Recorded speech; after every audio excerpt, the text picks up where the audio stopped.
우리가 이사야 5번째 시간으로 빛에 행하자라는 제목으로 같이 말씀을 나누도록 하겠습니다. 하나님께서 야곱 족속아 오라 하시면서 이스라엘을 부르십니다.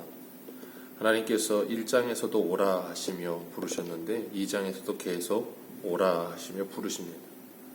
그리고 말씀하시기를 빛에 행하자라고 말씀하세요. 그 이유는 지금 이 이사야 선지자가 활동하던 남유다가 빛과 반대되는 어두움이 가득한 모습으로 행하고 있었기 때문입니다. 빛은 하나님의 말씀입니다. 그래서 시편 119편 105절에도 보면 주의 말씀은 내 발의 등이요 내 길의 빛이니이다 라고 말씀하십니다. 하나님께서 우리의 발과 우리의 길에 빛을 비추어 주지 아니하시면 우리는 길을 찾을 수도 없고 길을 제대로 걸을 수도 없다라는 것을 말씀하시면서 하나님의 말씀의 빛이 우리에게 날마다 우리의 길을 비춰 주셔야 우리가 바로 볼 수 있고 그리고 바르게 분별할 수 있다라는 것을 깨닫게 하십니다. 그래서 우리는 날마다 성령의 조명하심을 항상 기도하는 겁니다. 하나님의 말씀을 읽을 때도 성령의 조명하심을 기도합니다.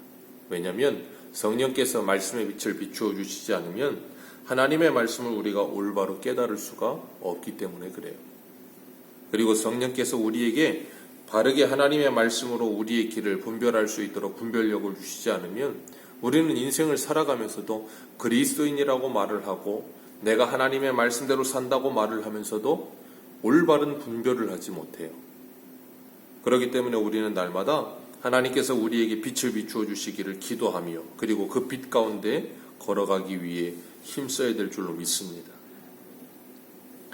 이사야 시대에는 하나님의 빛이 없는 어두움과 같은 모습으로 살아갔다 그랬어요. 그 어두움의 모습으로 살아갔다는 말은 다시 바꿔 말하면 하나님의 말씀에 조명하심이 없었다는 거예요. 하나님의 말씀에 조명하심이 없었다는 건 그들이 하나님의 말씀에 무관심했다는 겁니다. 우리 한 군데 한번 보겠습니다. 이사야 30장을 한번 보겠습니다. 이사야 30장 10절입니다.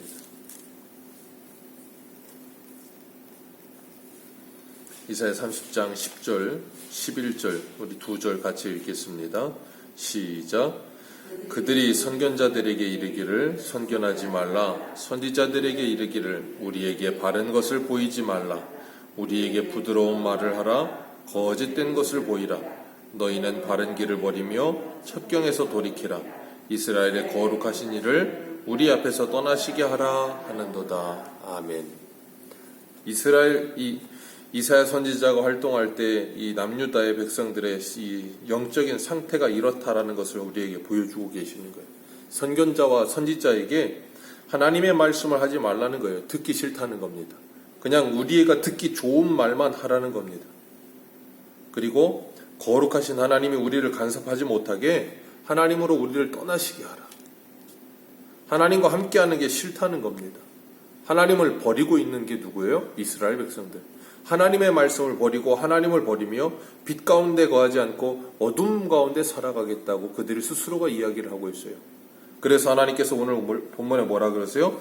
내가 너희들을 버렸다라고 말씀하세요. 6절에 보면 주께서 주의 백성 야곱 족속을 버리셨음은이라고 표현하죠. 하나님이 버리셨다라고 말을 하지만 하나님이 버리신 것이 아니라 누가 버려요? 이스라엘 백성들이 하나님을 버리고 있는 겁니다. 이스라엘 백성들 그들 스스로가 하나님을 등지는 거예요. 하나님께서 이스라엘 백성들을 버리신 이유 6절에 말씀하세요. 그들에게 동방풍속이 가득하였다라고 말씀하십니다. 거룩하신 하나님께 그리고 그 하나님의 말씀에는 관심이 없고 화려하고 이 커다란 동방의 풍습들이 가득한 이 가나안 땅 안에 온갖 그리고 이방 땅 안에 있는 온갖 이 세상의 풍습들이 그들 안에 가득해져 버렸다는 거예요. 하나님의 말씀이 가득해야 될 하나님의 마음이 가득해야 될 이스라엘 백성들 안에 하나님의 말씀도 하나님의 마음도 없고 그냥 세상의 풍습들로 가득한 거예요. 마치 아브라함의 조카 롯이 소돔과 고모라를 보았을 때 여호와의 동산 같았다. 그렇게 고백하던 것처럼 그들 안에 그 하늘 세상의 화려함이 가득히 채워지는 거예요. 하나님을 사랑함이 없기 때문에 그렇게 변해버리는 거죠. 요한일서 2장 15절에 보면 이 세상이나 세상에 있는 것들을 사랑하지 말라. 누구든지 세상을 사랑하면 아버지의 사랑이 그 안에 있지 아니하니라 라고 말씀하세요. 그리고 야고보서 4장 4절에는 가늠하는 여인들아 세상과 벗된 것이 하나님과 원수됨을 알지 못하느냐. 그런즉 누구든지 세상과 벗이 되고자 하는 자는 스스로 하나님과 원수가 되는 것이니라 하셨습니다. 세상과 벗이 되고자 하는 자, 세상과 가까워지고자 하는 자, 세상을 우리 안에 가득히 채우려고 하는 자, 하나님과 원수되는 것이요 하나님을 사랑함이 그 안에 없는 것이라. 하나님을 스스로 버리는 것이라.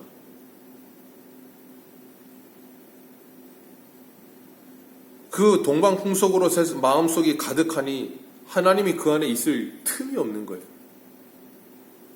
이름은 하나님의 백성인데 그들의 속은 이미 비어있는, 경건의 모양만 있지 경건의 능력을 상실한 그런 모습으로 이스라엘이 지금 서 있는 겁니다. 그래서 하나님께서 그들을 버리셨다라고 말씀하세요. 하나님께서 그들을 유기하시는 거예요. 내어버려 두시는 거예요. 둘째로 하나님께서 이스라엘을 버리신 이유는 블레셋 사람들처럼 점을 쳤다라고 말씀하세요. 신명기 18장 14절에 보면 내가 쫓아낼 이 민족들은 길흉을 말하는 자나 점쟁이들의 말을 듣거니와 내게는 내 하나님 여호와께서 이런 일을 용납하지 아니하시느니라. 아멘. 이 가나안 땅 안에 있는 사람들은 자신들의 길흉을 말하는 사람들, 자신들의 길흉화복을 말해주는 점쟁이들의 말을 듣는다는 거예요. 사람들이 점을 치는 이유는 미래에 대한 불확실성 때문에 그렇습니다. 미래가 분명히 무엇인지 안다면 점을 칠 일이 없겠죠. 근데 미래가 어떤지 모르니까 늘 불안해요. 그래서 정치하는 사람들, 경제하는 사람, 경제적으로 사업하는 사람들 보면 거의 대부분 점장이 따라다닙니다. 지금도 점집을 찾아다니고 지금도 구슬하고 부적을 쓰고 달나라를 가고 화성에 간다고 해도 소용없어요. 왜냐하면 미래에 대한 불확실성 때문에 무서운 거예요. 어떻게 될지 모르겠으니까. 그러니까 점쟁이들을 찾아다닙니다. 오늘날도 교회 안에서 예수를 믿는다고 하면서도 점치는 사람들이 그렇게 많다는 거예요. 하나님께서 뭐라 그러세요? 저 세상은 그들의 말을 듣거니와 너희들은 그들의 말을 듣지 말고 여호와 하나님의 말을 들어라라고 말씀하고 계시는 거예요. 전도서 3장 11절에 하나님이 모든 것을 지으시되 때를 따라 아름답게 하셨고 또 사람들에게 영원을 사모하는 마음을 주셨느니라. 그러나 하나님이 하시는 일의 시종을 사람에게 측량할 수 없게 하셨도다. 하나님이 하시는 일의 시종을 사람으로 측량할 수 없게 하셨대요. 그러니까 우리로 하여금 미래의 일을 측량하려고 하지 말고 하나님이 우리에게 주신 현실을 최선을 다해 살아가라고 말씀하고 계시는 거예요. 그들은 하나님의 말씀을 떠났고 하나님의 말씀을 버렸으며 하나님을 버렸을 때 하나님께서 그들을 버리셨어요. 그들이 그렇게 하나님을 버렸던 이유가 뭐예요? 오늘 본문으로 보면 이 7절 말씀에 은금이 가득하고 보화가 무한하며 그 땅에 마필이 가득하고 병거가 무수함이라 그랬어요. 금은 보화가 가득한 모습 속에서 그들이 그것을 보니까 너무나도 화려하고 좋아 보이는 거예요. 그러니까 뭐합니까? 하나님을 버린 거예요. 그리고 동방풍속을 따르는 거예요. 왜? 그렇게 하면 금보화를 가득히 가질 수 있을 거라고 생각했어요. 그래서 점을 친 거예요. 어떻게 하면 금보화를 더 가질 수 있을까? 그리고 또 뭐예요? 이방인들과 더불어 손을 잡아 언약을 합니다. 왜요? 그들과 손잡고 언약하면 그들과 한패가 되면 더 많은 걸 가질 수 있을 거라고 생각을 하는 거예요. 그러니까 이스라엘 백성들 안에 무엇으로 가득해요? 세상으로 가득한 거예요. 하나님의 말씀과 하나님으로 가득하지 않아서 하나님의 말씀을 따라 거룩하게 사는 것에는 아무런 관심이 없는, 어떻게 해서든 동방풍속을 따르든 아니면 점을 치든 아니면 이방인과 손을 붙들든 그거는 상관없고 돈만 많이 벌 수 있다면 무슨 수라도 쓰는, 세상과 전혀 다름이 없는 그런 모습이 이스라엘의 모습이 되었다. 그래서 하나님이 그들을 버리셨다 그렇게 말씀하세요.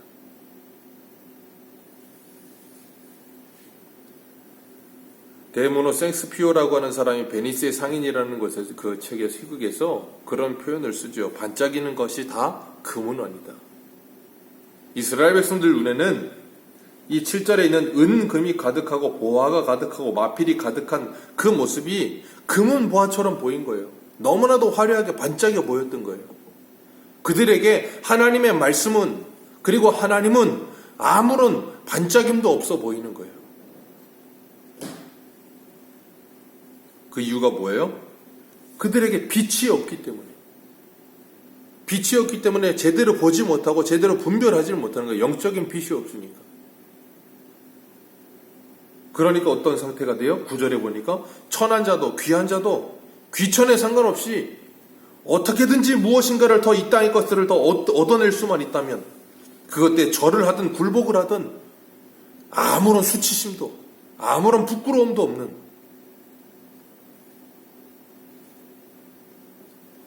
이런 세상 속에서 그리스도인들은 하나님의 빛 가운데 행하자 그러세요. 하나님의 말씀을 듣고 그 말씀으로 분별하여 이 세상을 바로 보자 말씀하세요.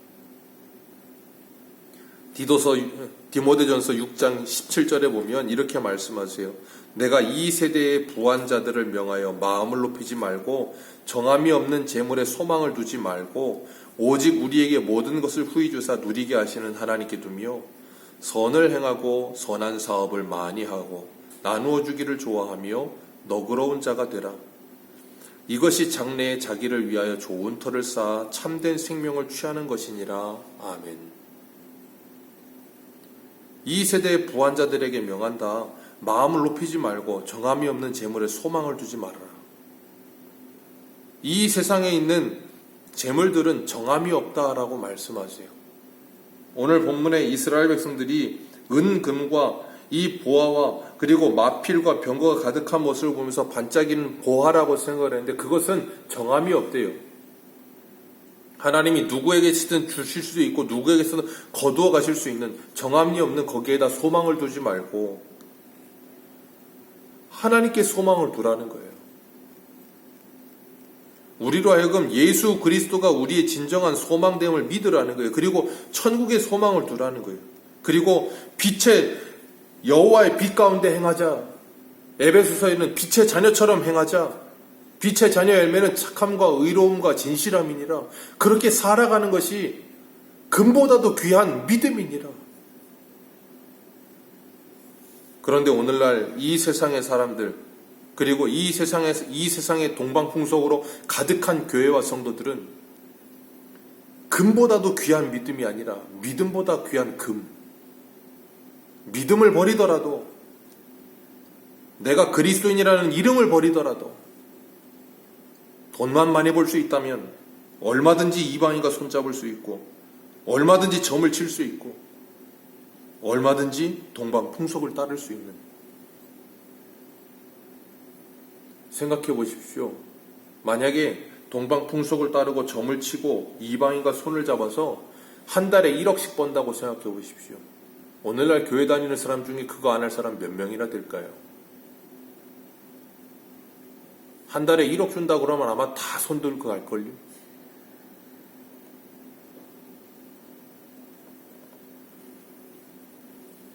그것이 그들의 마지막에 무슨 소용이 있겠습니까? 그냥 돌멩이에 불과한 거예요. 종이 쪼가리에 불과한 거예요. 그런데도 그것이 잠깐 빛 반짝이는 것 같으니까 그것이 보화인 줄 알고 그리로 달려가고 있는. 주님께서 그러셔서 천국 비유를 말씀하시면서 뭐라 그래요? 밭에 감추인 보화의 비유를 말씀하시잖아요. 그 밭에 감추인 보화를 발견한 사람은 자신의 집을 팔아 그것을 사요. 그것이 진짜 보화라는 것이 여겨지면, 그런데 그것을 보화로 여기지 못하면 이 금은 보화, 마병과 이 병거가 보화라고 생각하는 사람은 자신의 믿음을 팔아서라도 이걸 사는 거예요. 나의 진짜 보화는 무엇인가? 하나님께서 재물과 하나님을 겸하여 섬길 수 없다고 하셨는데 우리는 무엇이 우리의 인생의 진정한 가치이고 보화인가? 주님께서 우리에게 분명히 다시금 말씀하세요. 야곱의 족속아 와라. 우리가 여호와의 빛에 행하자. 나에게 와서 그 빛 가운데서 바르게 보고 무엇이 보아인지 분명히 알고 그리고 행하자. 오늘도 하나님 앞에 엎드려 하나님의 은혜를 받으며 그리고 성령께서 우리의 영의 눈을 열어주셔서 우리가 진정으로 귀하게 여겨야 될 것이 무엇인가, 우리의 믿음이 정말 금보다도 귀한 믿음이라는 것을 정말 믿어지게 되는 그 은혜가 있으셔서 이 땅을 살아가면서 정말 귀한 자도 천한 자도 그 임시의 것들에 절하며 복종하며 굴복하는 그런 비참한 모습이 아니라 오직 하나님께만 엎드리고, 그래서 하나님께서 11절에 말씀하신 것처럼 그날에 높은 자는 낮아지고 교만한 자는 굴복하며 여호와만 홀로 높임을 받으리라. 오직 하나님만 영광 돌려드리며 하나님만 예배하며 주님만을 따르는 저와 여러분들 되시기를 주님의 이름으로 축복합니다. 기도하겠습니다.